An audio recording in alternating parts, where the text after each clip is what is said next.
نبی اکرم صلی اللہ علیہ وسلم کا فرمان ہے، جس نے اللہ کی رضا کے لیے کوئی مسجد بنائی، اللہ اس کے لیے جنت میں گھر تیار کر دیتے ہیں۔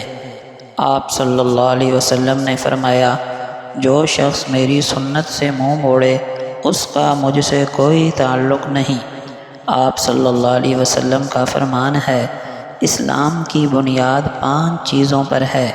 اس بات کی شہادت دینا کہ اللہ کے سوا کوئی معبود برحق نہیں اور محمد صلی اللہ علیہ وسلم اللہ کے رسول ہیں، نماز قائم کرنا، زکوٰۃ ادا کرنا، حج کرنا اور رمضان کے روزے رکھنا۔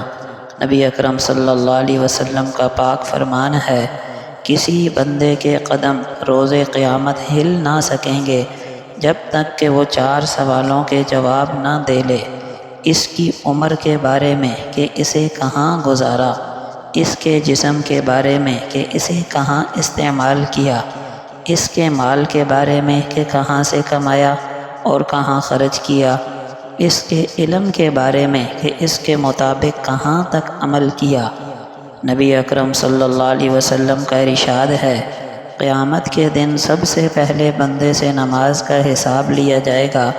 اگر اس کی نماز درست ہوئی تو وہ کامیاب و کامران ہوا، لیکن اگر نماز ہی درست نہ ہوئی تو وہ ناکام و نامراد ٹھہرے گا۔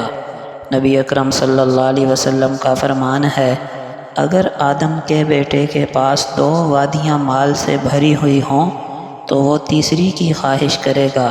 ابن آدم کے پیٹ کو مٹی کے سوا کوئی چیز نہیں بھر سکتی۔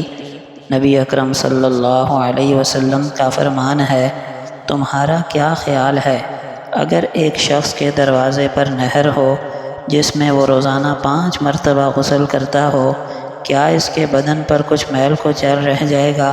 صحابہ نے عرض کیا، بالکل نہیں رہے گا۔